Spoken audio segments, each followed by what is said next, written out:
এজন ইমান মহান তেওঁ শিৰোমণি সন্ত এজন তেওঁ গুণানী কীৰ্তন কৰিবলৈ আমাৰ ইমান যোগ্যতা নাই, কিন্তু হলেও চেষ্টা কৰিম যাতে তেখেতৰ গুণানুগুণ কীৰ্তন কৰি অকণমান আমি নিজেও যাতে পবিত্ৰ হ'ব পাৰোঁ আৰু ভগৱানৰ যাতে আমি দিব্য নাম সদায় লৈ পেলাই ভগৱানৰ সেৱাত থাকিব পাৰোঁ। তেখেতক যিসকল শুদ্ধ ভক্ত মহান আচাৰ্য তেখেতসকলক আমি যেতিয়া গুণানুকীৰ্তন কৰিম তেতিয়া তেখেতসকলে আমাক বিশেষ কৃপা প্ৰদান কৰে, যাৰ সহায়ত আমি কি কৰিব পাৰোঁ আমাৰ নিজৰ ভক্তি জীৱনত আমি আগবাঢ়িব পাৰোঁ। আজি ভাগৱতৰ তৃতীয় স্কন্ধৰ এটা শ্লোক অকণমান আমি চৰ্চা কৰিম। তৃতীয় স্কন্ধ ৩৩ নম্বৰ অধ্যায় আৰু ৭ নম্বৰ শ্লোক। ইয়াত কপিল দেৱৰ যেতিয়া পৰমেশ্বৰ ভগৱান কপিল দেৱ হিচাপে কৰ্দম মুনি আৰু দেৱাহুতিৰ সন্তান ৰূপে আহিলে, তেতিয়া দেৱাহুতিয়ে এই কপিল দেৱক এইখিনি কৈ আছে। অকণমান চৰ্চা কৰিম আমি, অলপমান যদি শ্ৰৱণ কৰোঁ ভাগৱত তেন্তে আমাৰ বহু জন্মৰ সংচিত যিবিলাক আমাৰ বেয়া কৰ্মফল থাকে, বেয়া পাপ থাকে, যিমান দুখ থাকে সেই দুখবিলাক নাইকিয়া হৈ যায়, শাস্ত্ৰত কোৱা আছে। সেইকাৰণে অকণমান দয়া কৰি অলপ শ্ৰৱণ কৰিব। ओहो बताश्च पशोतो गरियान ओहो बताश्च पशोतो गरियान यज्जी भाग्रे वर्तते नाम तुभ्यम यज्जी भाग्रे वर्तते नाम तुभ्यम ते पुस्तपस्ते जुहुबो सस्नुरार्या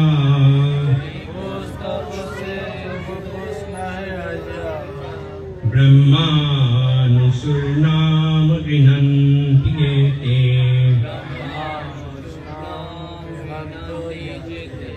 अहो बतश्च पशुतो गरियान यस्ति भाग्यवर्तते नाम तुभ्यम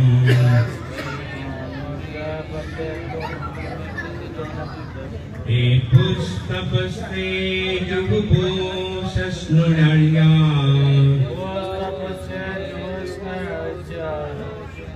ब्रह्मानुसुरनाम गृह्णन्ति ये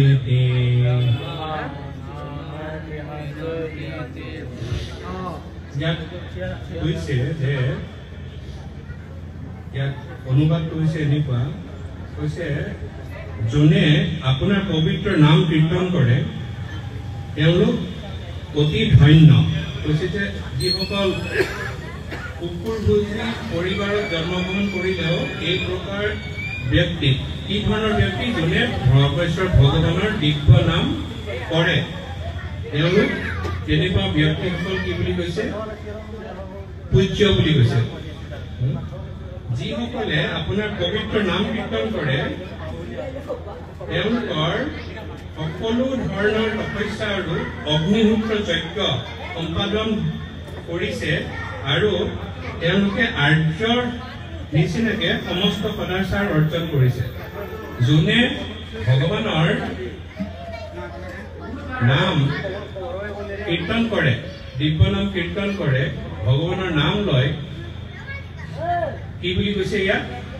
কৈছে যে তেওঁ যিমান তপস্যা আছে, যিমান যজ্ঞ আছে, এই সকলোবিলাক তেওঁ কৰি পেলাই তেওঁ এজন আৰ্য হিচাপে তেওঁ প্ৰতিষ্ঠিত হয়।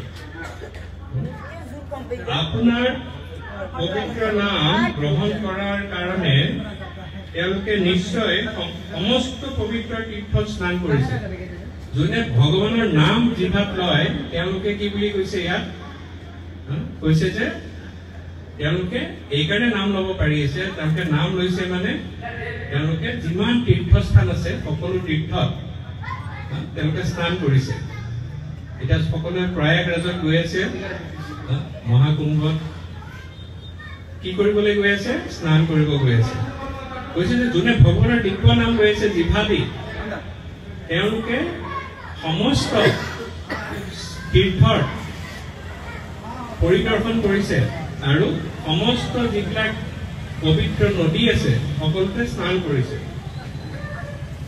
তেওঁলোকে সমস্ত বেদ অধ্যয়ন কৰি আহিছে আৰু যিমান আৱশ্যকতা আছে সকলোবিলাক পূৰ্ণ কৰিছে বেদ পঢ়াৰ কাৰণে যিমান যোগ্যতা লাগে বেদ পঢ়াৰ কাৰণে সকলো যোগ্যতা অৰ্জন কৰিছে আমাৰ ইস্কনৰ যোন প্ৰতিষ্ঠাপক আচাৰ্য শ্ৰীল প্ৰভুপাদে সুন্দৰকে ইয়াত ব্যাখ্যা কৰিছে ব্যাখ্যাটো অতি দীঘল সেইকাৰণে ইয়াত মূল কথাটো মোৰ বিষয়বস্তুটো হৈছে যে তেওঁ যোনে ভগৱানৰ নাম লৈছে তেওঁ ইয়াত কৈছে যে যদি তেওঁ কোনোবা তলৰ শ্ৰেণীত কোনোবা জাতিটো জন্মগ্ৰহণ কৰিছে তেন্তে তেওঁ আমি জানিব লাগিব যে তেওঁ সদায় আমাৰ কাৰণে পূজনীয় মানে সদায় আমি শ্ৰদ্ধা কৰিব লাগে তেওঁ যি জাতিতে জন্ম নলওঁ আজি আমাৰ যিহেতু গুৰু ৰবিদাস তেখেতৰ আমি জয়ন্তী পালন কৰি আছো সেইকাৰণে তেখেতৰ ওপৰত আৰু এই শ্লোকটোৰ লগত সামঞ্জস্য ৰাখি পেলাই অকণমান আমি চৰ্চা কৰিম নমো বিষ্ণু পদায় কৃষ্ণ পৃষ্ঠায় ভূতলে শ্ৰীমতে জয়প্ৰকাশ সন্নিধি নামে নমো আচাৰ্য পদায় নিতাই পদায় নমো বিষ্ণু পদায় কৃষ্ণ পৃষ্ঠায় ভূতলে শ্ৰীমতে ভক্তিবেদান্ত সন্নিধি নামে नमस्ते सरस्वती देवी गौरवाणी प्रचारिणे निर्विशेष शून्यवादी प्रसाददेशकारिणे मुखं करोति वाचालं पंगुं वैदिकीं तत्कृपातमहं वन्दे श्रीगुरुदिनकारिं परमानन्दमाधवं श्रीचैतन्येश्वरं हरिं तत्सत्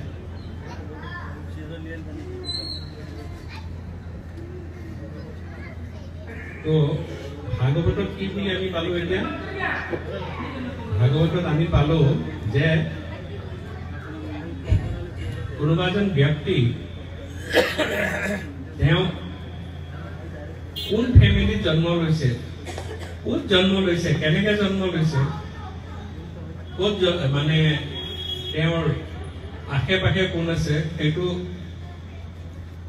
ইমান জৰুৰী নহয় ইমান ইম্পৰ্টেণ্ট নহয় কিন্তু জৰুৰী কোনটো আমি চাব লাগে যে তেওঁ ভগৱানৰ দিব্য নাম লৈছে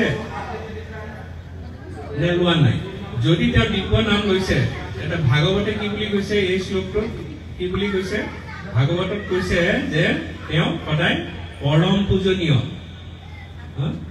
ইয়াত কৈছে যে যাৰ জিভাৰ আগত আমি যেতিয়া জপ কৰো হৰে কৃষ্ণ কৃষ্ণ কৃষ্ণ হৰে হৰে হৰে ৰাম ৰাম ৰাম হৰে হৰে আমি পূৰ্ণৰূপে আমি গালো ইয়াত ভাগৱতত কৈছে যে যদি জিভাৰ অৰ্ঘত আগেদি তাৰমানে জিভাৰ আগেদি পূৰ্ণাংগ ৰূপে যদি আমাৰ ভগৱানৰ নাম ওলোৱাও নাই যদি অৰ্ধেকো ওলাইছে চাৰি ভাগৰ এভাগো ওলাইছে অকল আমি হৰে কৃষ্ণই কৈছো তেতিয়াও আমি জানিব লাগিব যে তেনেকুৱা এজন ব্যক্তি ক'ত জন্মগ্ৰহণ কৰিছে এইটো ইম্পৰ্টেণ্ট নহয় কিন্তু তেওঁ পৰম পূজনীয় আৰু তেওঁ আগৰ জন্ম তেওঁ কি কৰি আহিছে কি বুলি কৈছে তেওঁ আগৰ জন্ম যিমান তপস্যা আছে বহুতে আগৰ জন্মত কি কৰে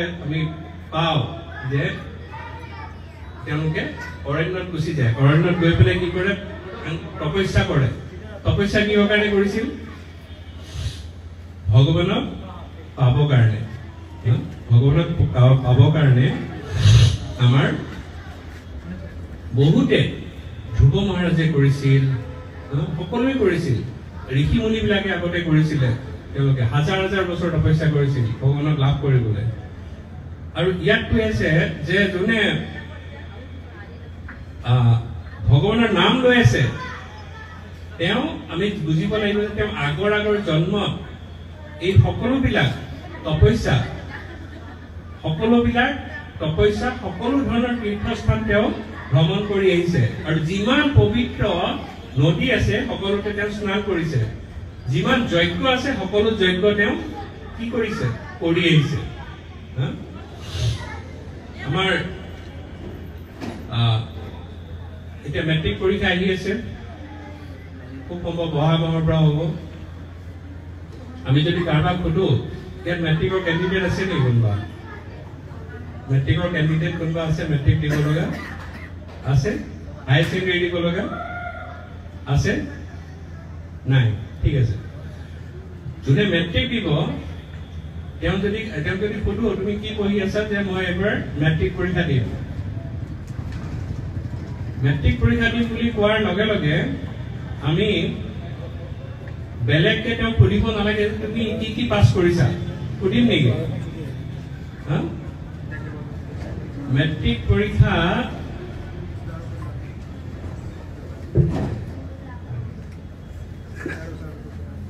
যেতিয়াই কব যে মই মেট্ৰিক পৰীক্ষা দিব গৈ আছো তাৰমানে আমি বুজিব লাগিব তেওঁ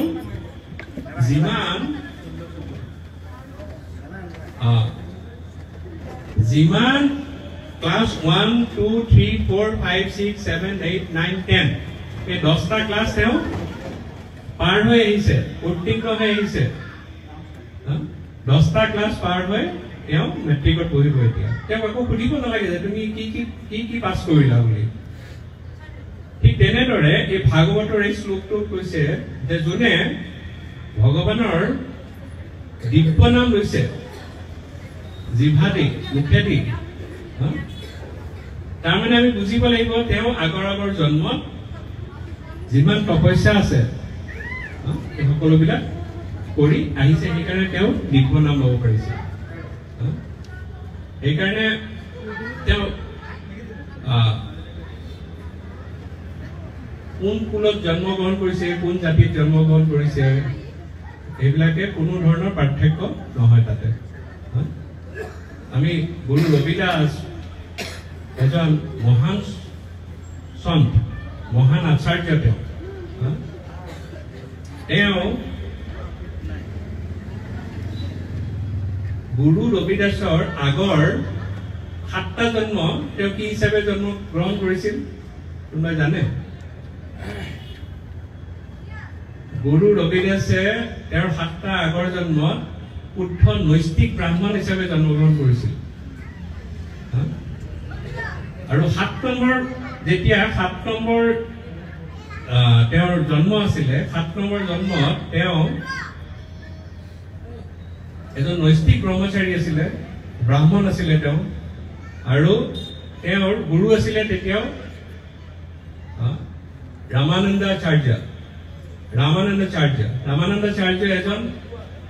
ৰামানন্দাচাৰ্য হৈছে গুৰু ৰবিদাস আৰু আমাৰ কবিৰ দুইজনৰে গুৰু ৰবিদাসৰো গুৰু আৰু কবিৰৰো গুৰু ৰামানন্দাচাৰ্যৰ তেওঁ শিষ্য আছিলে 7 নম্বৰ জন্মটোত তেওঁ কি হ'ল 7 নম্বৰ জন্মটোৰ ৰামানন্দাচাৰ্যই কি কৰে তেওঁ শিষ্যসকলক পঠাই দিয়ে ভিক্ষা কৰিব পঠায় য'ত যি পায় আনি পেলাই তেওঁক দিয়ে তেওঁ এইটো বনাই ভগৱানক অৰ্পণ কৰে নিবেদন কৰে তাৰপিছত তেওঁ প্ৰসাদ হিচাপে গ্ৰহণ কৰিছিল এতিয়া ৰামানন্দাচাৰ্যই আমাৰ গুৰু ৰবিদাস সেই সময় 7 নম্বৰ জন্ম তেওঁ ব্ৰাহ্মণ তেওঁ কৈছে যে তুমি যোৱা গৈ পেলাই অকল গাঁৱৰ যিসকল ব্ৰাহ্মণ আছে ব্ৰাহ্মণসকলৰ ঘৰৰ পৰা তুমি অকল ভিক্ষা কৰি পেলাই আনিবা যি পোৱা তেওঁ গ'ল সদায় ব্ৰাহ্মণৰ ঘৰৰ পৰা ভিক্ষা কৰি আনে তেনেকে গুৰুক দি আছে আহি পেলাই এদিন কি হ'ল ইমান ধুমুহা বতাহ আহিছে তেওঁ গ'ল গাঁৱলৈ গৈ পেলাই দিছে গাঁৱলৈ যাব নোৱাৰি আৰু ৰাস্তাৰ ওচৰত এজন ব্যৱসায়ী আছিলে বনিয়া বৈশ্য সম্প্ৰদায় তেওঁ বৈশ্য সম্প্ৰদায় তাৰপিছত বৈশ্য তেওঁ ক'লে যে তুমিতো এতিয়া যাব নোৱাৰিবা ইমান ধুমুহা বতাহ আহিছে এটা কাম কৰা তুমি দয়া কৰি মই তোমাক দি দিওঁ যি ভিক্ষা লাগে কৈছে নাই মই তোমাৰ পৰা ল'ব নোৱাৰো মোক অকল ব্ৰাহ্মণৰ ঘৰৰ পৰা আনিব কৈছে মোৰ গুৰুৱে তোমাৰ পৰা মই ল'ব নোৱাৰি কৈছে নাই নাই আজি তুমি যাব নোৱাৰা এতিয়া তোমাৰ গুৰু ভোকত থাকিব তেতিয়া তেওঁ ভাবিলে হয় কথাটো হয় মইতো গুৰু ভোকত থকাতকে মই লৈ যাওঁ গুৰুৱে এইখিনি বৈষ্ণৱ ভগৱানক নিবেদন কৰি পেলাই ল'ব গতিকে প্ৰব্লেম নাই কৰ্ম চব কাটা যাব কিবা কৰ্ম থাকিলে তেওঁ লৈ পেলাই গ'ল গুৰুৰ ওচৰত আৰু সেইমতে ভগৱানক নিবেদন কৰি গুৰুৱে গ্ৰহণ কৰিছে যেতিয়া গুৰু গ্ৰহণ কৰিলে তেওঁ আছিলে অত্যন্ত এজন মহাত্মা আছিলে গুৰু ৰবিদেশ্বৰ গুৰু ৰামানন্দ আচাৰ্য তেওঁ খোৱাৰ পিছতে তেওঁ কৈছে তুমি আজি ক'ৰ পৰা ভিক্ষা কৰি আনিছা কৈছে যে মই এনেকে এজন মই ধুমুহাৰ কাৰণে যাব নোৱাৰিলো এজন যোন বণিক আছিলে বিজনেছ কৰে ব্যৱসায়ী তেওঁৰ পৰা বৈশ্য তেওঁৰ পৰা মই লৈ আহিলো কৈছে তুমি তেওঁৰ পৰাও অনা নাই কৈছে নাই নাই নাই মহাৰাজ মই তেওঁৰ পৰা আনিছো কৈছে তুমি যোৱা এতিয়াই যোৱা কাৰণ কৈছে যে তেওঁৰ পৰা আনিলে মোৰ গাত যিটো প্ৰভাৱ পৰিছে ইমান বেয়া প্ৰভাৱ নকৰিলে হয় তেতিয়া কৈছে তুমি যোৱা এতিয়া তেওঁ সোধা ক'ৰ পৰা আনিছিলে যেতিয়া গ'ল কৈছে যে তোমাৰ এতিয়া মোৰ গুৰুৰ তোমাৰ অভিশাপ লাগিব তোমাৰ গোটেই ফেমিলি ধ্বংস হৈ যাব তুমি কোৱা এই মোক যি ভিক্ষা দিলা তুমি ক'ৰ পৰা আনিছা তেতিয়া এই বৈশ্যজনে সঁচা কথা কৈছে যে আমাৰ গাঁৱত এটা ফেমিলি আছে মুচি সম্প্ৰদায়ৰ তেওঁলোকৰ সকলো আছে ধন সম্পদ ঐশ্বৰ্য চব আছে কিন্তু তেওঁলোকৰ ঘৰত সন্তান নাই সন্তান নাথাকাৰ কাৰণে তেওঁ কোনোবাই উপদেশ দিছে যে তুমি যদি ৰামানন্দ আচাৰ্যক যদি তুমি ভোগ কিবা দান কৰিব পাৰা তেন্তে তোমাৰ ঘৰত সন্তান আহিব কিন্তু ৰামানন্দ আচাৰ্যটো গ্ৰহণ নকৰে সেইকাৰণে মোক আহি পেলাই ক'লে আৰু মই সেইকাৰণে তোমাক গুৰুৰ কাৰণে পঠাই দিলো আচলতে সেয়া ক'ৰ পৰা আহিছে এই মুচি ঘৰৰ পৰা মুচি সম্প্ৰদায়ৰ তেওঁৰ ঘৰৰ পৰা আহিছে যেতিয়া আহি পেলাই গুৰুক ক'লে তেতিয়া ক'লে যে তুমি এইটো বৰ ডাঙৰ অপৰাধ কৰিলা মোৰ ওচৰত তুমি এটা কাম কৰা তুমি এইটো দেহত আৰু থাকিব নালাগে তুমি দুইটা কাম হওক যোনে মুচি সম্প্ৰদায়ৰ ঘৰত যোনে সন্তান ভাবি আছে সন্তান জন্ম হ'ব লাগে তুমি তাত গৈ জন্মগ্ৰহণ কৰা তুমি তোমাৰ এইটো জন্ম ইয়াতে শেষ সেই বুলি তাত জন্মগ্ৰহণ কৰিলে ৰবিদাসে আৰু দেউতাকৰ নাম কি আছিলে ৰঘু দাস ৰঘু সম্পদ আছিলে যথেষ্ট সম্পদশালী আছিলে যেতিয়া জন্মগ্ৰহণ হ'ল কিন্তু গুৰুৰ কৃপাত আৰু ভক্তিৰ প্ৰভাৱত তেওঁৰ আগৰ 7টা জন্ম তেওঁৰ মনত আছিলে তেওঁ যেতিয়া বাচ্চা হৈ আছে মাকৰ কোলাত আছে বাচ্চাবিলাক সাধাৰণতে কি হয় জন্ম হৈয়ে মাকৰ স্তন পান কৰায় গাখীৰ পান কৰায় ক'ৰবাত যদি নাৰ্ছিং হোমতো হয় নাৰ্ছে বা প্ৰথমতে বাচ্চাক জন্ম হোৱাৰ পিছত মাকৰ গাখীৰ পান কৰায় সেইটো নিয়ম এই বাচ্চাটো মাকে কি কৰিব পৰা নাই গাখীৰ খুৱাব পৰা নাই নাখায় কোনো বৈদ্যাই নাখায় কেইবাদিনো পাৰ হৈ গ'ল এতিয়া চিন্তাত পৰিছে যে স্তন পান নকৰে এতিয়া এবাৰ এই ৰামানন্দ আচাৰ্য তেওঁ সেইফালেদি গৈ কাশীলৈ গৈছিলে কাশীত যাওঁতে তেওঁলোক সিদ্ধপুৰুষ মহান সিদ্ধপুৰুষ সাধাৰণ বুলি ভাবিব নালাগে আমি ৰবিদাস বা ৰামানাচাৰ্য তেওঁলোক আমাৰ সনাতনী সভ্যতাৰ সনাতনী ধৰ্মৰ তেওঁলোক এজন পিলাৰ হয় শক্তিশালী পিলাৰ তেওঁলোক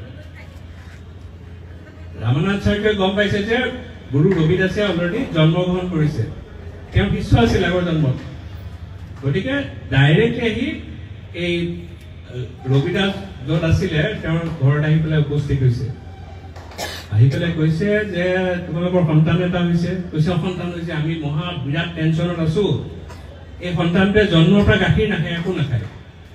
কৈছে তোমালোক অলপ আঁতৰি যোৱা, মাক দেউতাক সকলোকে আঁতৰাই দিছে, এই বাচ্চাটোক মোক দিয়া, মই কৈ দিম, মই মন্ত্ৰ দিম, তাৰপিছত গাখীৰ খোৱা হ'ব, গাখীৰ গ্ৰহণ কৰিব।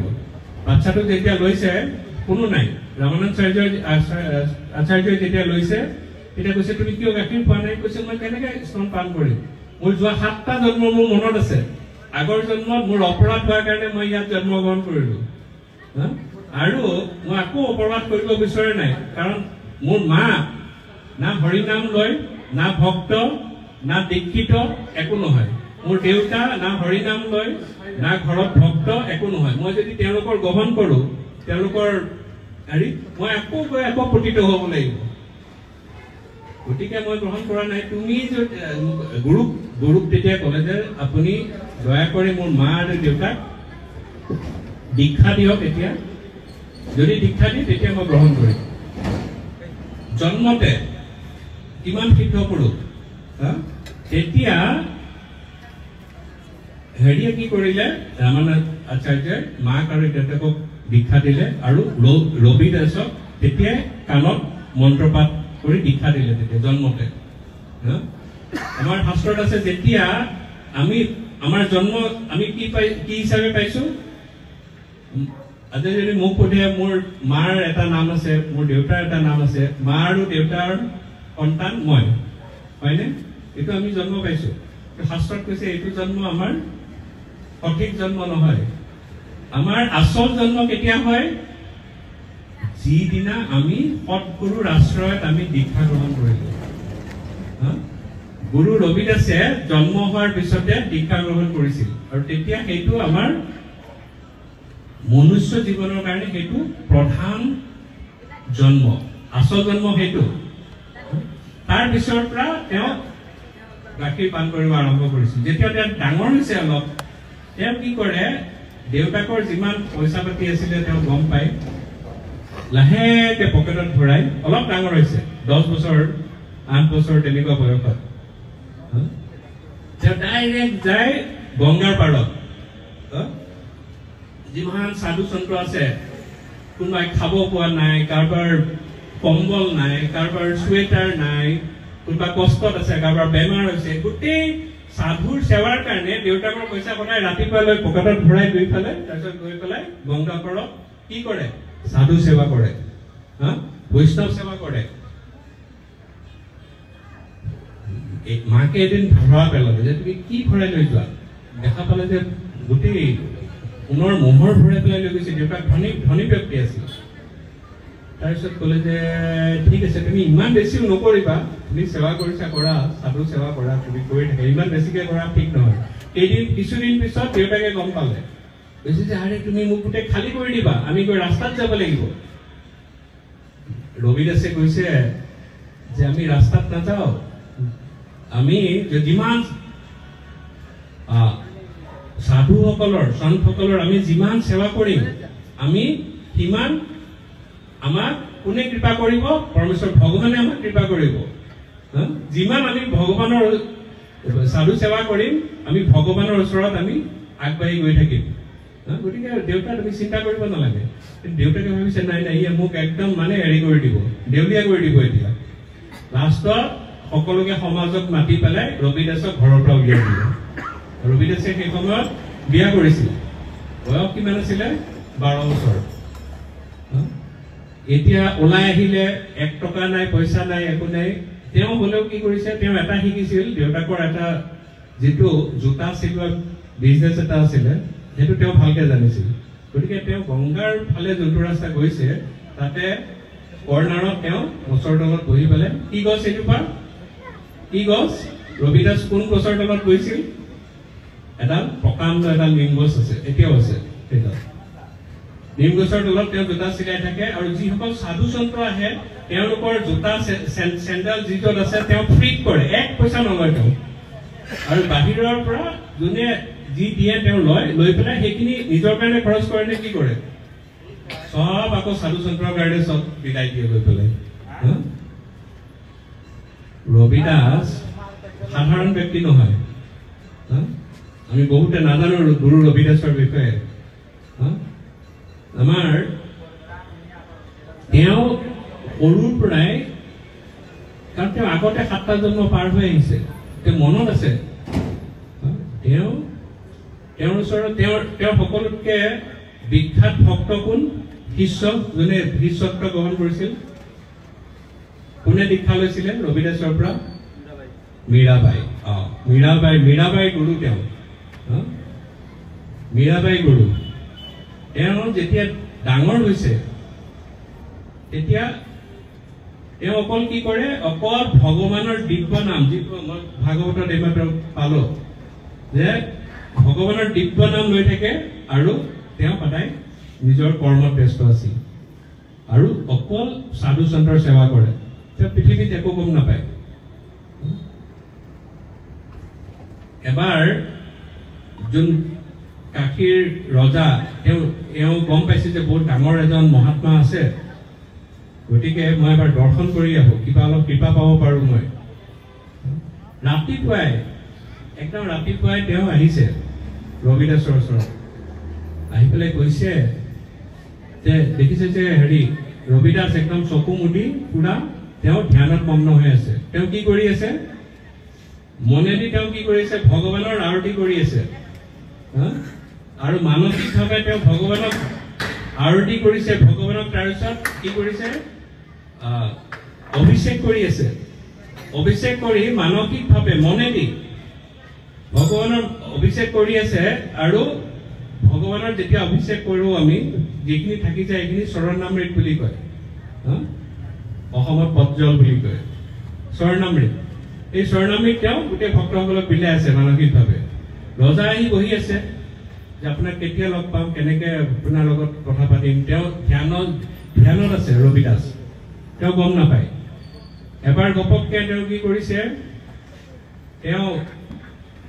যিবিলাক চামৰা আছে লেডাৰ এইবিলাক চামৰাবিলাক ডুবাব মানে তিয়াই থবলে এটা পাত্ৰ এটা আছে তেওঁ গপককে তাৰ পৰা পানী লৈছে লৈ পেলাই ৰজাক কৈছে যে এইটো তোমাক দিলো তুমি খোৱা ৰজাই পানী ললে তাৰপিছত ভাবিছে যে এইখিনি মোক দিলে হয় তেওঁতো ধ্যানত আছে একো নাজানে কিন্তু এইখিনি যদি মই খাওঁ এই গোটেই চামৰাৰ পানীখিনি দিছে সেই বুলি ভাবিছে তেওঁ লাহেকে কি কৰিছে পানীখিনি খোৱাৰ নিচিনা কৰিছে কিন্তু লাহেকে পেলাই দিছে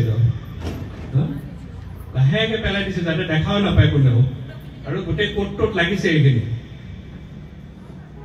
ৰজাই যিটো পিন্ধি গৈছিলে তাৰপিছত ৰজা যেতিয়া গ'ল ঘূৰি গ'ল ঘৰলৈ তাৰপিছত দেখিছে যে কোটটো লেতেৰা হৈ গ'ল দেখিছে এইটো গোটেই কেশৰৰ নিচিনা এটা দাগ পৰি গ'ল তাত কৈছে ৰজাই ধুবিক মাতিলে কৈছে যে তুমি এইটো ধুই পেলাই আনি দিয়া মোক ধুবিয়ে ঘৰত লৈ গ'ল কোটটো বহুত চেষ্টা কৰিছে মাৰি পেলাই এই দাগটো নাযায় লাষ্টত ধুবিয়ে কি কৰিলে ধুবিয়ে লাষ্টত কৈছে এইটো মই ৰজাইটো গম নাপায় মইতো এনেকে ঘূৰাই দিব নোৱাৰো ৰজা তেওঁ কি কৰিছে নিজৰ দাঁতেদি এইখিনি কামুৰি আঁতৰাইছে চাফা কৰিব চেষ্টা কৰিছে কিন্তু যিখিনি স্বৰ্ণামৃত দিছিলে ৰজাক এতিয়াও আছিলে এইখিনি ধুবিজনৰ কি হ'ল মুখৰ ভিতৰত গ'ল নে নাই অকণমান হলেও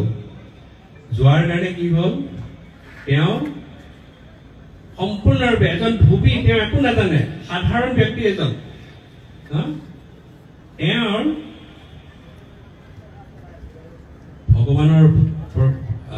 ভগৱানৰ বিশেষ ভাৱ তেওঁ প্ৰকাশিত হ'ল তেওঁ লগে লগে নাচিব আৰম্ভ কৰিছে জাপ মাৰি মাৰি কি গাইছে তেওঁ গোবিন্দা গোবিন্দা গোপাল গৰিধাৰী নন্দ দুলাল গোবিন্দা গোবিন্দা গোপাল গিৰিধাৰী নন্দ গোপাল গোপাল গোপাল গোপাল গোপাল গোপাল গোপাল গোপাল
স্বতঃস্ফূৰ্তভাৱে মুখেৰে অনৰ্গল ওলাই আছে, দুই চকুদি কি ওলাই আছে? ভগৱানৰ যোনে শুদ্ধভাৱে নাম ল'ব তাৰ এটা লক্ষণ এটা আছে, দুই চকুদি কি ওলাব? প্ৰেমাশ্ৰু। গম নোপোৱাকে তেওঁ জাপ মাৰি আছে, গোবিন্দ গোবিন্দ গোপাল গাই আছে, গোটেই গাঁৱৰ মানুহ জমা হৈ গৈছে তাত। কি হ'ল? আৰু নিজৰ পত্নীয়ে কৈছে যে তোমাৰ নিশ্চয় ভূত চুট লাগিলে, কিবা গাত ফুট লাগি গল। তেতিয়া চবে ধৰি পেলাই তেওঁ ৰজাৰ ওচৰত লৈ গৈছে। ৰজাই কলে যে এনেকুৱা কেনেকুৱা সম্ভৱ হব? তেওঁ একো নাজানে আৰু তেওঁ একো কথা কবই পৰা নাই, তেওঁ অকল ভগৱানৰ নাম লৈ আছে, দিব্য নাম লৈ আছে। তেতিয়া ৰজাক পত্নীয়ে কলে যে আপোনাৰ এই পটটো ধুই আছিলে, তাৰপিছত তেওঁ এইখিনি কামুৰি পেলাই চাফা কৰিব যোৱাৰ পিছতে তেওঁৰ এনেকুৱা গতি হল, নিশ্চয় কৰবাৰ পৰা ভূত লম্বি গল তেওঁৰ। তেতিয়া ৰজাই কৈছে, এইটোতো মোক ৰবিদাসে দিছিলে, এইখিনি মই ইয়াত পেলাই দিছিলো, এইখিনি নিশ্চয় প্ৰভাৱ। ৰজাই বুজিব বাকী নাথাকিলে যে সেই ভগৱানৰ প্ৰতি যিটো প্ৰেম ভক্তি ৰবিদাসে মোক দিব বিচাৰিছিলে, কিন্তু মই মোৰ ভিতৰটো কলুকতা থকাৰ কাৰণে, পবিত্ৰ নোহোৱাৰ কাৰণে আজি এজন সাধাৰণ ধুবিয়ে পাই গল। ৰজা দৌৰি পেলাই চবকে বাদ দি খালী ভৰিৰে দৌৰি গৈছে ৰবিদাসৰ ওচৰত। গৈ পেলাই ৰবিদাসক চৰণত পৰিছে, কৈছে যে মোৰ এটা ভুল হৈ গল, মই এইখিনি এনেকুৱা হল, গোটেই কথাখিনি কলে, আপুনি দয়া কৰি মোক এতিয়া শৰণামৃত দিয়ক। কৈছে যে এতিয়া এই বাচনত যিটো আছে, এতিয়া এইখিনি অকল বাচনৰ পানী, সেইদিনাখন মই শৰণামৃত দিছিলো আৰু শৰণামৃত দিব নোৱাৰো মই এতিয়া। হৈ গল। তেনে ৰজা কি হৈ গল? বঞ্চিত হৈ গল। সেইকাৰণে সাধু বৈষ্ণৱৰ যেতিয়া সংগ পোৱা যায়, যিমান পাৰি সিমান কৃপা লৈ ল'ব লাগে লগে লগে। আমি সন্দেহ কৰিব নালাগে। আমি যদি সন্দেহ কৰো, ৰজাই সন্দেহ কৰাৰ কাৰণে কৃপাৰ পৰা কি হল? বঞ্চিত হৈ গল, বঞ্চিত হৈ যাব। সাধু সকলৰ পৰা, মহাত্মা সকলৰ পৰা আমি কৃপা ল'ব লাগে। কৃপা ল'ব লাগে। আমি কেনেকে মেট্ৰিকত ষ্টাৰ পাম, কেনেকে মোৰ ছোৱালীৰ বিয়া হব, কেনেকে পঢ়া শুনা ভাল হব, কেনেকে বেমাৰ ভাল হব, এইবিলাক নেকি? এইবিলাকৰ পৰা নিজে নিজে মুক্তি পাব। যদি সাধুৰ কৃপা পায়, তেতিয়া সকলোতকে ইয়াত নোপোৱা বস্তু এটা পাই যাব, আপুৰুগীয়া বস্তু আপোনালোকে লাভ কৰিব। কি লাভ কৰিব এইটো আপুৰুগীয়া বস্তুটো? এইটো হৈছে ভগৱানৰ প্ৰতি ভক্তি, আৰু আপোনাৰ হৰিনাম লবলৈ ইচ্ছা কৰিব। হৰে কৃষ্ণ হৰে কৃষ্ণ কৃষ্ণ কৃষ্ণ হৰে হৰে হৰে ৰাম হৰে ৰাম ৰাম ৰাম হৰে হৰে। যোনে ভগৱানৰ নাম লয়, তেওঁ ভগৱানৰ প্ৰতি কি হৈ যায়? আস্থা ভাজন হৈ যায়। তেওঁ ভগৱান তেওঁৰ প্ৰতি ঋণী হৈ যায়। ৰবিদাসে ইমান ভগৱানৰ সদায় 24 ঘণ্টা ভগৱানৰ নামৰ মাজত সোমাই থাকে, আৰু গুৰু ৰবিদাসে অকল হৰিনাম আৰু সাধু সেৱা এই দুটাতে জীৱনটো কটাইছে কিন্তু সাধু সেৱা এতিয়া টকা পইচাটো নাই কোনবাই যদি আহি কিবা দান কৰিছে সেইমতে তেওঁ কৰে ভগৱানে ভাবিছে যে ইমান কষ্ট পাইছে ৰবিদাসে ইমান কষ্ট কৰি সেৱা কৰি আছে সাধুসকলৰ মই অলপ কৃপা কৰিব লাগে তেওঁ নিজে এজন সাধু হিচাপে আহিছে ৰবিদাসৰ ওচৰত আহি পেলাই ৰবিদাসক কৈছে যে তোমাক মই অলপমান তীৰ্থৰ যাত্ৰাত গৈ আছো মোৰ হাতত এটা কি আছে এটা পৰশমণি আছে পৰশমণি গম পায় বহুতে নাজানিব এতিয়া চিন্তামণি বুলি কয় এইটো পৰশমণিটো কি এটা লোহাটো পৰশমণি যাৰ অৰিজিনেল পৰশমণি এইটো যদি ইয়াত লগাই দিওঁ এটা কি হৈ যাব সোণ হৈ যাব সোণলৈ ৰূপান্তৰিত হ'ব কৈছে যে মই তোমাক দি যোৱা নাই কিন্তু মই এবছৰমান লাগিব মই তীৰ্থ ভ্ৰমণ কৰি আহি আকৌ তোমাৰ পৰা লৈ যাম তুমি এইটো ৰাখা অৰিজিনেল পৰশমণি ভগৱানে দেখাই দিছে এই জোতাবিলাক ভৰাই পেলাই যিটো লোহা যে থাকে তাত যে এনেকে এনেকে মাৰে মুচিও গলে পৰশমণিটো তাত লগাই দিছে সেইটো সোণৰ হৈ গ'ল ৰবিদাসে কৈছে এইটো দি মই কি কৰিম তুমি দিছা হয় ঠিক আছে তুমি ৰাখিব খুজিছা তুমি ঘৰৰ ভিতৰত গৈ য'ত ইচ্ছা তাতে থৈ আহা আৰু তুমি যেতিয়া ঘূৰি আহিবা তুমি লৈ গুচি যাবা কৈছে নাই নাই এইটো তুমি এটা কাম কৰি ঠিক আছে এবছৰ তুমি এটা কাম কৰিব পাৰা তুমি এইটোক লৈ তুমি অলপ পইচা পাতি অৰ্জন কৰা তাৰপিছত তুমি সাধু সেৱা কৰা এইখিনি দি অলপ আৰামত কৰা ইমান কষ্ট কৰিব নালাগে ঠিক আছে তুমি কৈছা তুমি জেগাত থৈ দিয়া মই চিন্তা কৰি চাম এইবুলি থৈ দিছে এবছৰ পিছত ঘূৰি আহিছে কোন ঘূৰি আহিছে স্বয়ং ভগৱান সাধুৰ ৰূপত ঘূৰি আহিছে আহি পেলাই কৈছে যে তুমি পৰশমণিটো ব্যৱহাৰ কৰিছানে ক'ত আছে এইটো কৈছে তুমি চোৱা তুমি ক'ত থৈছিলা তুমি জানা গৈ পেলাই ভিতৰত গৈ চাইছে য'ত থৈ গৈছিলে এবছৰ আগতে তাতে পৰি আছে কোনো গুৰুত্ব নাই তেতিয়া কৈছে যে এওঁকতো মই হাৰি গলো স্বয়ং ভগৱান হাৰিছে সন্ত শিৰোমণি ৰবিদাসৰ ওচৰত তেতিয়া কৈছে এওঁক বেলেগ ধৰণে কৰিব লাগিব তেতিয়া ভাবিছে তেওঁতো সদায় শালিগ্ৰাম সেৱা কৰে ৰবিদাসে তেতিয়া ভাবিছে মই এটা কাম কৰিম তেওঁতো শালিগ্ৰামৰ ওচৰত যায় সদায় মই শালিগ্ৰামৰ মাধ্যমত তেওঁক কিবা কৰিব লাগিব যাতে তেওঁৰ অভাৱ অনাটন যিবিলাক আছে দূৰ হয়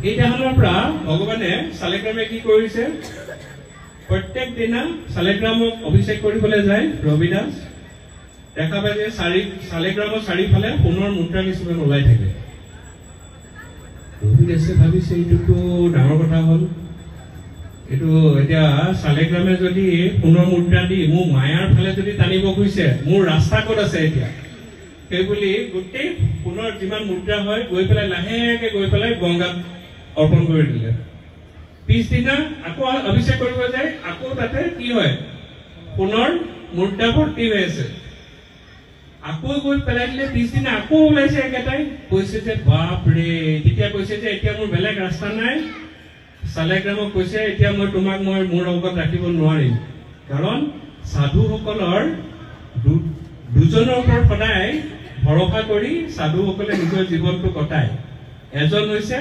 পৰমেশ্বৰ ভগৱানৰ ওপৰত আৰু বাকীখিনি হৈছে শুদ্ধ সাধুসকলৰ ওপৰত কৰে কৈছে শুদ্ধ সাধুৱে আহি পেলাই মহাত্মাই আহি মোক পৰশমণি দিলে আৰু স্বয়ং ভগৱান শালিগ্ৰামে মোক এই সম্পত্তি অৰ্থ দি পেলাই মোক মায়াৰ ফালে টানিব খুজিছে গতিকে এতিয়া তোমাক শালিগ্ৰামক কৈছে যে তোমাক মই এতিয়া লৈ যাওঁ অভিষেক কৰিলে কৰি পেলাই গংগাৰ পাৰত লৈ গৈছে তোমাক মই আজি বিসৰ্জন দিম এতিয়া তোমাক মই নাৰাখো আৰু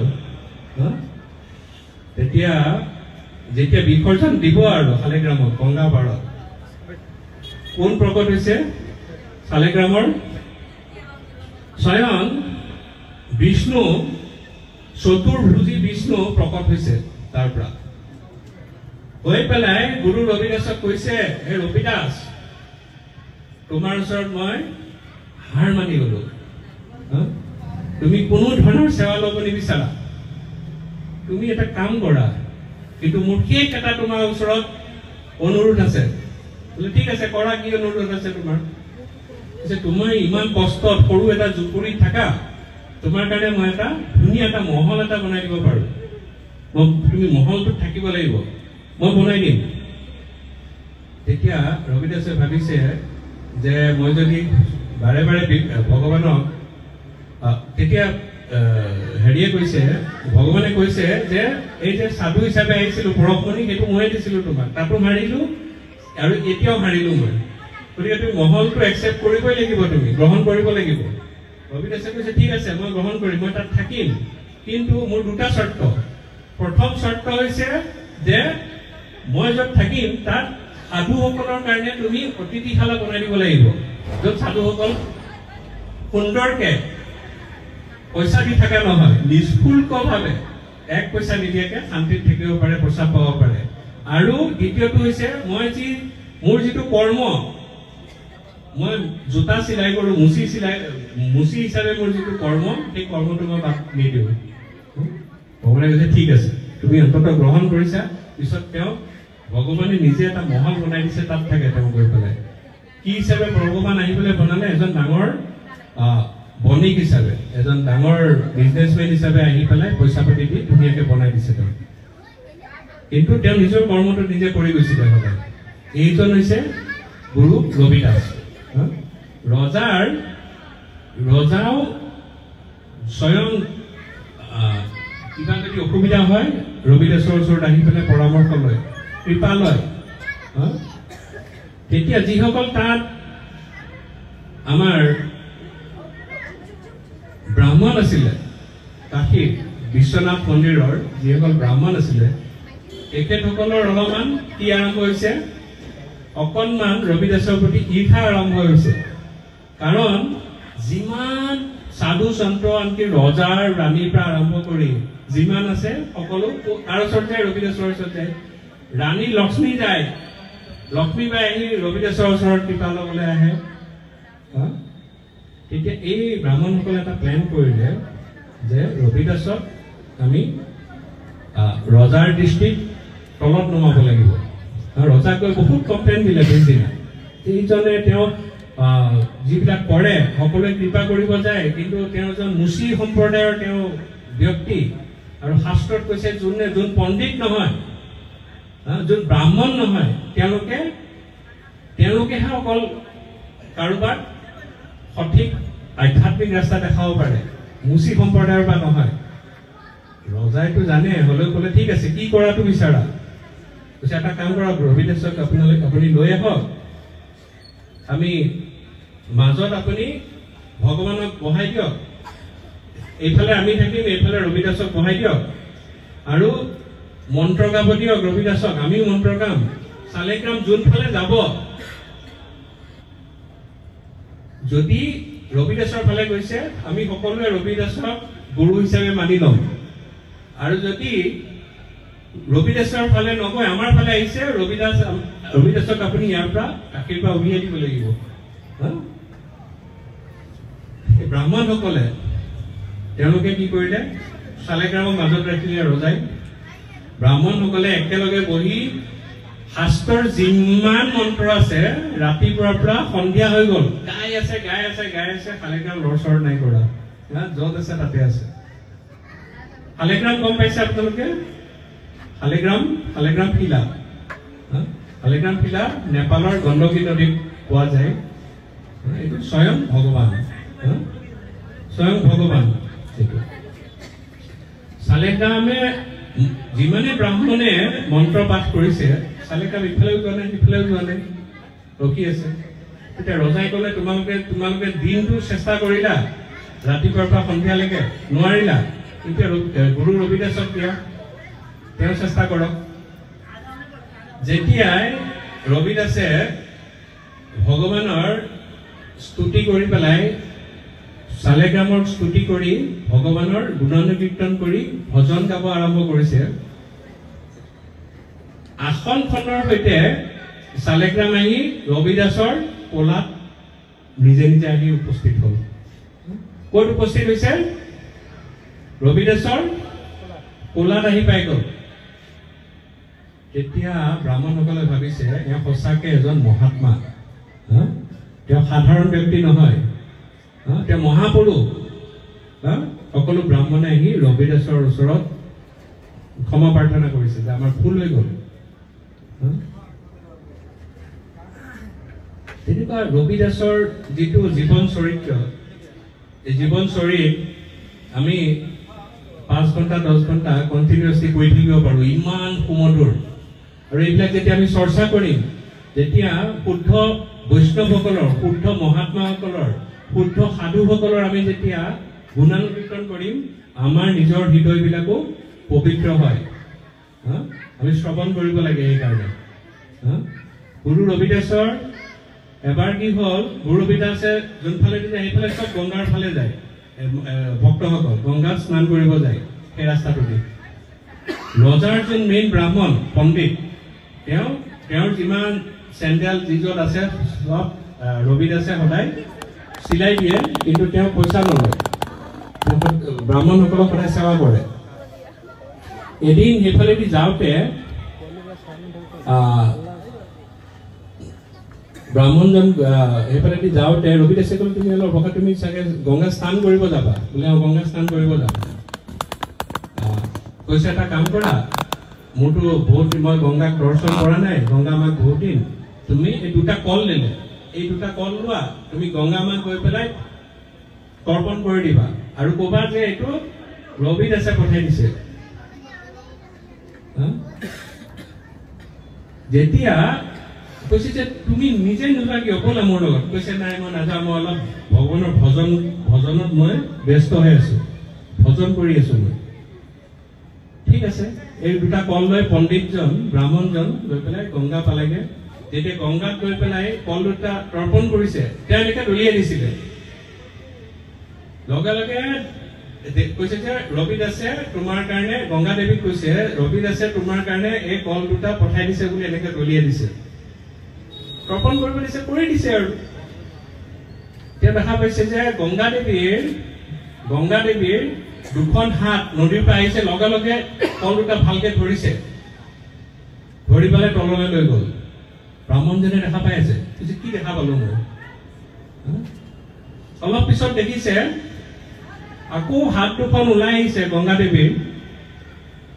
এখন হাতত এডাল, মহিলাসকলে খুব ভাল পায় খাৰু, এডাল হীৰাৰ খাৰু, বহুত শকত হীৰাৰ ধুনীয়া গংগা দেৱীৰ খাৰু ব্ৰাহ্মণজনক দিছে। দি পেলাই কৈছে ৰবিদাসে ইমান সুন্দৰ 2টা কল পঠাই দিছে মোৰ কাৰণে, এই খাৰুপাত তুমি গৈ ৰবিদাসক দি দিবা, ক'বা যে মই পঠাই দিছো বুলি।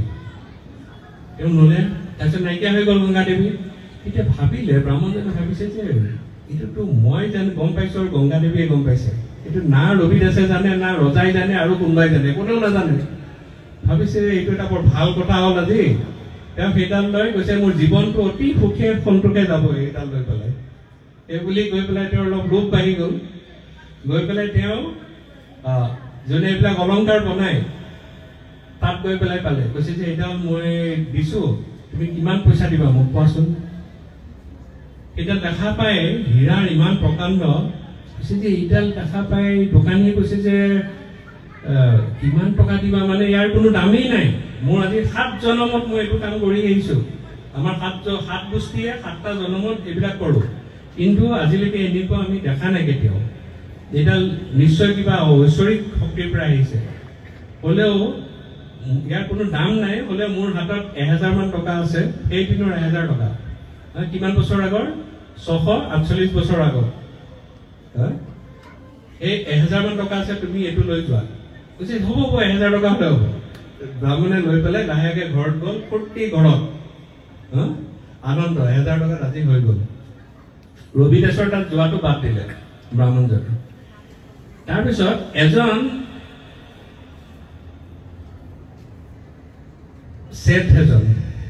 শেঠৰ পত্নীয়ে কৈছে যে মোক অলপ গহনা কিনিব লাগে বুলি বিচাৰি থাকোঁতে সেই দোকানখনত সোমালে। গৈ পেলাই এইডাল দেখা পালে, কৈছে যে ইমান ধুনীয়া বস্তু। দোকানী কৈছে কিমান টকা লাগিব তোমাক? কৈছে যে মোক 2000 টকা দিলে হ'ব। কিনি ল'লে পত্নীয়ে। পত্নী একৰ ৰজাৰ ৰাণীৰ অতি প্ৰিয় সখী। এডাল পিন্ধি পেলাই পত্নীয়ে গৈ পেলাই ৰাণীক দেখুৱাইছে, চোৱা মই নতুনকৈ কিনিলোঁ এডাল। এইটো এটা সাধাৰণ কথা। যদি খুব সুন্দৰ কোনোবাই শাৰী এখন পিন্ধিছে মাতাজীসকলে, কোনো বেলেগে যদি কোনো একো কমেণ্ট নিদিয়ে যে এটা ভাল লাগিছে বুলি, তেতিয়া কি কয় মোৰ শাৰীখন ভুলতে কিনিলোঁ নেকি, এটা নিশ্চয় বেয়া শাৰীখন। আৰু যদি কয় খুব ভাল লাগিছে, খুব ভাল, তেতিয়া সন্তুষ্ট হয়। সেইকাৰণে এডাল ৰাণীক দেখাব গৈছে যে মই কিমান ধুনীয়া বস্তু কিনিলোঁ। ৰাণীৰ লগে লগে পচন্দ হৈছে এডাল। কৈছে এডাল ক'ত পালা তুমি, মোকো লাগে। কৈছে না মোৰ এডালে আছিলে এডাল। তেতিয়া ৰাণীয়ে ৰজাক কৈছে মই একো নাজানো, এডাল মোক লাগে। তেতিয়া ৰজাই যেতিয়া ক'লে, শেঠক কৈছে যে এডাল ৰাণীক লাগে, তোমাক 5,000 টকা মই দিম। কৈছে ঠিক আছে, ৰজাৰ আদেশ মানিবই লাগিব, দি দিলে। দিয়াৰ পিছত ৰাণীয়ে ৰজাক কৈ আছে যে মোক আৰু খাৰু একফালে পিন্ধে নে দুইফালে পিন্ধে? দুইফালে পিন্ধে। ৰাণীয়ে কৈছে যে মোৰ এক হাত খালী হৈ আছে। ৰজাক সদায় কয় শুই উঠিয়ে যে তুমি এই পাতো মোক বিচাৰি দিয়া, ক'ত আছে? এতিয়া ৰজাই কৈছে ঠিক আছে, মই এইটো বিচাৰিম। তাৰপিছত গোটেই বিচাৰিলে, বাৰাণসীৰ বাহিৰতো বিচাৰি চালে ৰজাই, ক'তো নাপায় এনেকুৱা খাৰু। এতিয়া ৰাণীয়ে যাৰ পৰা লৈছিল, এই শেঠজনৰ পত্নী বান্ধৱী কৈছিলে যে তুমি এডাল ক'ৰ পৰা পাইছিলে কোৱাচোন? কৈছে যে মই অমুক দোকানৰ পৰা পাইছোঁ। এই দোকানীক ৰজাই ধৰি লৈ আহিলে, তুমি এইটো এনেকুৱা এটা বনাই দিয়া। কৈছে মহাৰাজ এইখন এডালটো মই বনাব নোৱাৰিম, সম্ভৱ নহয়, মোৰ হাতপুৰকে দেখা নাই এনেকুৱা। কৈছে তেতিয়া তুমি ক'ৰ পৰা পাইছে? কৈছে মোক কোনোবাই দি থৈ গৈছিলে। কোনে দি থৈ গৈছিলে? কৈছে আপোনাৰ ব্ৰাহ্মণে। আপোনাৰ ব্ৰাহ্মণে মোক মোৰ ইয়াত থৈ গৈছিলে। তেতিয়া ৰজাই ব্ৰাহ্মণক সুধিলে যে তুমি কোৱা, তুমি এইটো ক'ৰ পৰা আনিছা? কৈছে যে মোৰ সেই ককা আজু ককাৰ ঘৰৰ পৰা এইটো ইয়াত গুদামত আছিলে, মই বেছি দিলোঁ পইচা দিগদাৰিবৰ কাৰণে। কৈছে যে তুমি মিছা কথা নকবা, তোমাক মই কাইলৈৰ পৰা চাকৰিত দিম আৰু তোমাক মই জেলত ভৰাই থৈ দিম, সঁচা কথা কোৱা তুমি। তেতিয়া ৰজাৰ ভয়ত ক'লে যে মই আচলতে গোটেই কাহিনীটো ক'লে যে ৰবিদাসৰ ওচৰত গৈছিলোঁ, ৰবিদাসৰ কাৰণে গংগা দেৱীয়ে দিছিলে। কৈছে যে মই একো নাজানো, তুমি এতিয়া আৰু এক পাত গুৰু ৰবিদাসৰ পৰা আনা আৰু ক'ৰ পৰা গংগা দেৱীৰ পৰা আনা, মই একো নাজানো, তুমি খালি মোক আনি দিয়া, মোৰ ৰাণীক লাগে। কৈছে যে মই এতিয়া মহাবিপদত পৰিলোঁ। এওঁ কৈছে ব্ৰাহ্মণে, কৈছে মই কেনেকৈ যাম এতিয়া? হ'লেও গ'ল ৰবিদাসৰ ওচৰত, গৈ পেলাই কৈছে যে ৰবিদাস মোৰ বহুত ভুল হৈ গ'ল, মোৰ লোভত পৰি পেলাই এনেকুৱা হ'ল। এতিয়া ৰজাই আৰু এপাত খাৰু বিচাৰিছে, তুমি মোক এটা কাম কৰা, তুমি গংগা দেৱীৰ কাৰণে আৰু 2টা কল দিয়া, মই গৈ অৰ্পণ কৰি আহোঁ আৰু এপাত খাৰু লৈ আনো। আচ্ছা, এইটো ৰবিদাসে কৈছে যে এইটো সৰু কথা, তুমি সেইটো কাৰণে গংগাৰ ওচৰত যাব নালাগে। গংগাৰ ওচৰত যাব নালাগে ক'ত? গংগাই কেনেকৈ দিব নহ'লে? এই যে চামৰাত তিয়াই থবলৈ যিটো বাচন আছে, তাত পানী থোৱা আছে। ৰবিদাসে কৈছে যে যদি গংগা দেৱীৰ ইচ্ছা হয় তেন্তে ইয়াতে গংগা দেৱী প্ৰকট হৈ যাব।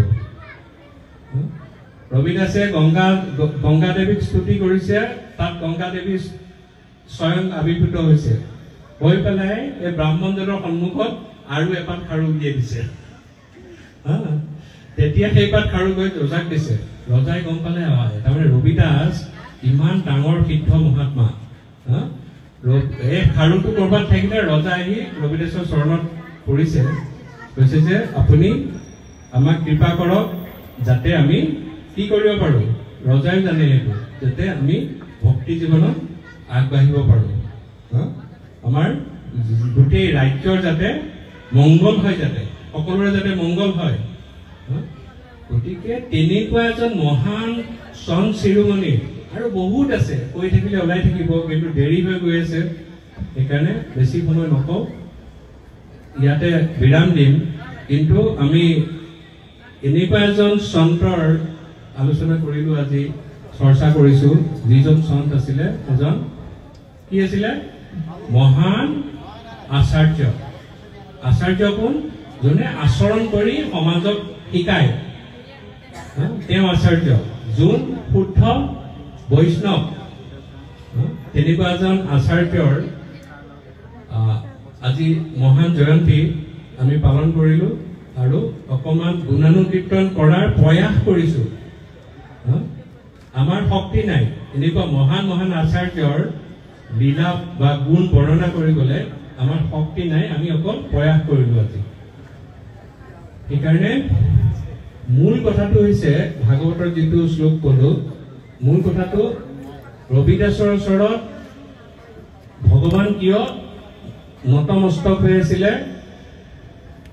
ঋণী কিয় হৈ আছিলে আৰু ৰবিদাসে 24 ঘণ্টা কি কৰিছিল ভগৱানৰ দিব্য নামত কি আছিলে দিব্য নামত কি কৰিছিলে সোমাই আছিলে সেইকাৰণে এটা অনুৰোধ থাকিব শেষত আমি এনেকুৱা অনুষ্ঠান প্ৰত্যেক বছৰে বছৰে পাতো কিন্তু আপোনালোকক এটা অনুৰোধ কৰিম প্ৰভু ইয়াত আছে আপোনালোকে তেখেতৰ সান্নিধ্য পাইছে অন্তত গুৰু ৰবিদাসে 24 ঘণ্টাৰ কাৰণে 24 ঘণ্টাই ভগৱানৰ দিব্য নাম লৈছিলে অন্তত আপোনালোকে এটা মালা ৰাতিপুৱা কিমান মিনিট লাগে 7 মিনিট 6 মিনিট 7 মিনিট লাগিব আমাৰ বহুত ঘণ্টা ঘণ্টা আমি জীৱনটো কি কৰি আছো অপব্যয় কৰি আছো এনেই গৈ আছে আমাৰ আমি দিনে অন্তত এক মালাকে আপোনালোকে যাতে ভগৱানৰ নাম লয় আৰু যেতিয়া আপোনালোকে ভগৱানৰ নাম ল'ব আপোনালোকো গুৰু ৰবিদাসৰ প্ৰিয় ভজন হৈ উঠিব গুৰু ৰবিদাসৰ প্ৰিয় ভজন হোৱা মানে ভগৱানে আপোনালোকৰ যিমান দুখ দুৰ্দশা আছে সব নাশ কৰিব এইকাৰণে এবাৰ মোৰ লগত সকলোৱে অনুৰোধ আছে এবাৰ মাত্ৰ এবাৰ হৰিনাম ল'ম লৈ পেলাই আজি এইখিনিতে বিৰাম দিম হৰে কৃষ্ণ ডাঙৰকে হৰে কৃষ্ণ হৰে কৃষ্ণ কৃষ্ণ কৃষ্ণ হৰে হৰে হৰে ৰাম হৰে ৰাম राम राम हरे हरे हरि नाम संकीर्तन महायज्ञ की श्रील प्रभुपाद की संत श्री रविदास की